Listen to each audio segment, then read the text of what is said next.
ஸ்ரீ விஷ்ணு புராணம் 75ஆம் பகுதி புரு பரத வம்சங்கள். மைத்ரேய முனிவரே, இனி யயாதியின் கடைசி மகனான புருவின் வம்சத்தை கூறுகிறேன். புருவின் மகன் ஜனமேஜயன், அவன் மகன் பிரசின்வான், அவன் பிள்ளை பிரவீரன், அவன் புதல்வன் மனசியு, அவன் புத்திரன் அப்தன், அவன் மகன் சுத்தியு, அவன் மகன் பகுஹதன், அவன் பிள்ளை சம்யாதி, அவன் மகன் அகம்யாதி, அவன் மகன் ரௌத்ராசுவன். அவனுக்கு ருஷேபு, கக்ஷபு, தண்டிலேபு, கிருதேபு, ஜலேபு, தர்மேபு, திருதேபு, தலேபு, சன்னதேபு, வனேபு என்று 10 பிள்ளைகள் உண்டு. ருதேபுவுக்கு ரந்தினாரன் என்ற மகன் ஒருவன் பிறந்தான். அவன் சுமதி, அப்பிரதிரதன், துருவன் என்ற பிள்ளைகளை பெற்றான். அப்பிரதிரதனின் பிள்ளை கண்ணுவன், அவன் மகன் மேதாதி. அவன் முதலாக கண்ணுவ வம்சத்தில் வந்தவரெல்லாம் பிராமணர்கள் ஆனார்கள். அந்த அப்பிரதிரதனுக்கு ஜலீனன் என்ற மகன் ஒருவன் இருந்தான். அவனுக்கு துஷ்யந்தன் முதலிய 4 பிள்ளைகள் இருந்தார்கள். துஷ்யந்த மன்னனுக்கு பிரதமா மன்னன் பிறந்தான். அவனை பற்றி தேவர்களால் ஒரு ஸ்லோகம் பாடப்பட்டது. அதாவது, தாயானவளின் கருப்பையில் எவனாலே புத்திரன் உண்டாக்கப்பட்டானோ அவனுக்கே அவன் புத்திரன். ஆகையால் துஷ்யந்த மாமன்னனே, பிள்ளையை பார்த்துக்கொள், சகுந்தலையை அவமானப்படுத்தாதே. அரசே, முன்பு யமனின் சபையிலிருந்து ஒரு புத்திரனை வீரியத்தை விட்டவனே கொண்டு போனான். இந்த கர்ப்பத்தை நீயே உண்டாக்கியவன். சகுந்தலை உண்மையை கூறினாள் என்பதுதான் அந்த ஸ்லோகத்தின் கருத்தாகும்.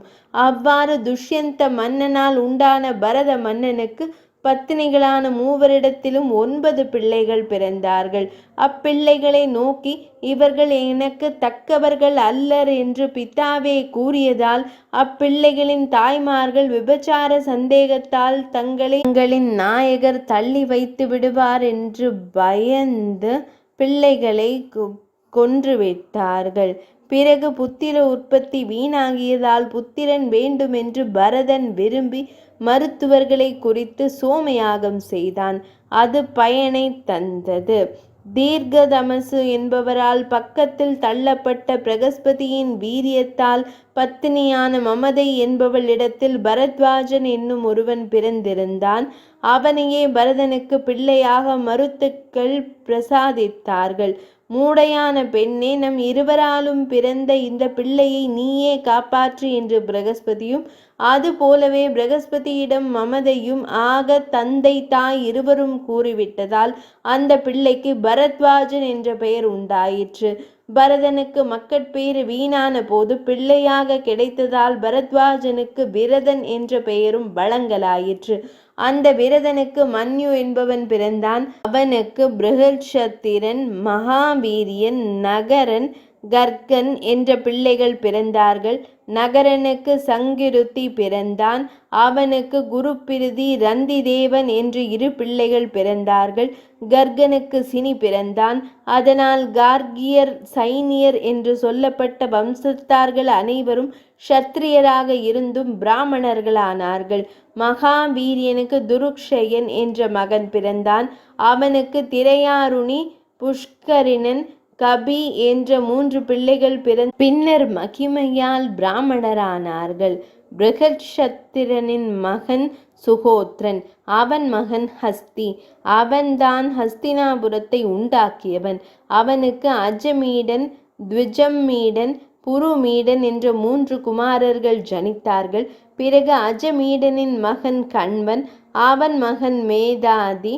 அவ்வஜமீடனுக்கே பிருஹதிஷு என்று வேறொரு மகன் இருந்தான். அவன் மகன் பிருஹதனு, அவன் மகன் பிருஹதர்மன், அவன் மகன் ஜெயதிரதன், அவன் பிள்ளை விசுவஜித்து, அவன் குமாரன் சேனஜித்து.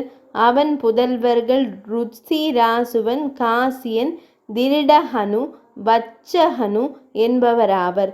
ருசிராசுவனுக்கு பிருதுசேனன் பிறந்தான். அவன் மகன் பாரன், அவன் மகன் நீலன், அவனுக்கு 100 பிள்ளைகள். அவர்களில் முக்கியமானவன் காம்பிலிய நகராதிபதியான சமரன். சமரனுக்கு பாரன், சுபாரன், சதசுவன் என்ற 3 பிள்ளைகள் பிறந்தார்கள். சுபாரனின் மகன் சுக்கிருத்தி, அவன் மகன் விப்பிராசன், அவன் மகன் அனுகன்.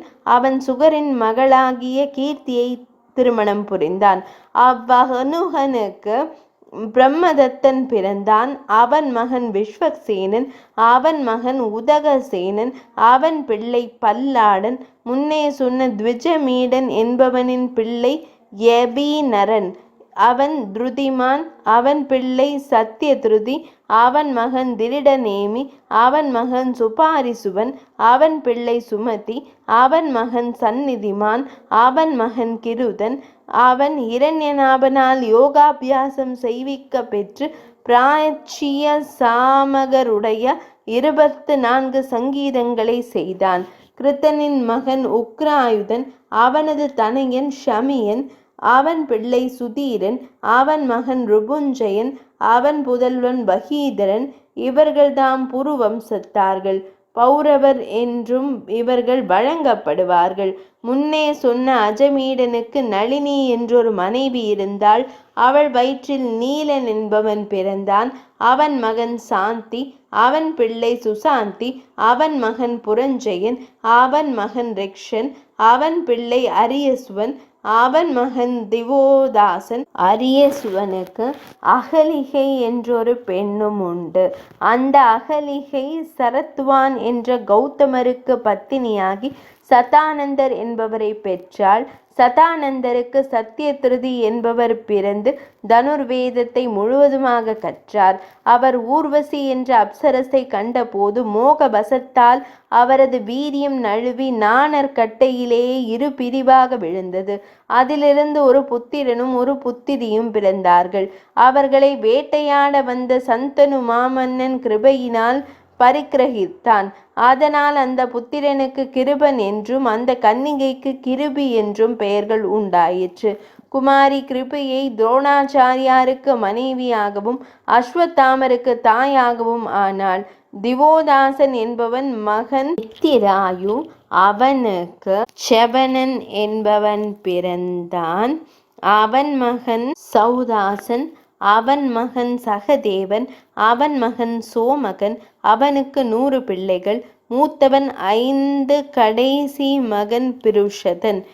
புருஷதன் மகன் துருபதன், அவன் மகன் திருஷ்டத்யும்னன், அவன் மகன் திருஷ்டகேது. அஜமீடனுக்கு ரிஷன் என்ற மற்றொரு மகன் உண்டு. அவன் மகன் சம்பரணன், அவன் மகன் குரு.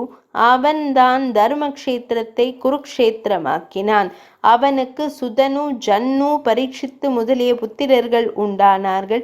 அவர்களில் சுதனுவின் மகன் சுகோத்திரன், அவன் மகன் செவனன், அவன் மகன் உபச்சிரவசு. அந்த வசுவுக்கு பிருகத்திரன், பிரத்யகிரன், குசாம்பன், குசேலன், உபரிமாச்சியன் முதலிய 7 பிள்ளைகள் பிறந்தார்கள்.